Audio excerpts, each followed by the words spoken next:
पाच तत्वाचे प्रतीक मानला जाणारा हा पाचमुखी दिवा तुमच्याकडे कोणताही असेल, कोणत्याही धातूचा असेल तर तुम्ही तो लावू शकता. धातूचा नसेल तर तुम्ही पिठाचा, कणकेचा दिवा करायचा आहे. त्यामध्ये 5 दिशेला 5 वेगवेगळ्या वाती लावायच्या आहे. तूप, तेल टाकून हा दिवा प्रज्वलित करायचा आहे. मंगळवारच्या दिवशी संध्याकाळी 7-7:30 वाजेच्या दरम्यान जेव्हा आपण देवपूजा करतो. हा दिवा का लावावा?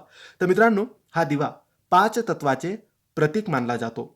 पृथ्वी, जल, अग्नी, वायू आणि आकाश याचे समावेश यामध्ये असतो. 5 तत्वाचे संतुलन घरामध्ये शांती आणि समृद्धी आणते. म्हणून हे 5 तत्व संतुलित राहावे.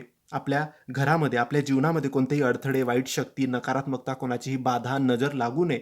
सगळं काही शांततेत, समृद्धी, समाधानामध्ये राहावं म्हणून मंगळवारी हनुमानासाठी हा दिवा आपल्याला लावायचा आहे. देवघरातच हा दिवा आपण लावायचा आहे. याने आपल्या घरातल्या सर्व इडापिडा, नजरदोष नष्ट होतात, नकारात्मकता नष्ट होते आणि आध्यात्मिक जागृती होते अशी मानली जाते. हा दिवा दर मंगळवारी लावल्याने आपल्या घरामध्ये सुख, समृद्धी, शांतता, आरोग्य सगळं काही व्यवस्थित सुरू राहतं. फक्त साधा सरळ हा दिवा दर मंगळवारी तुम्हाला संध्याकाळी देवपूजेच्या वेळेस लावायचा आहे. धन्यवाद.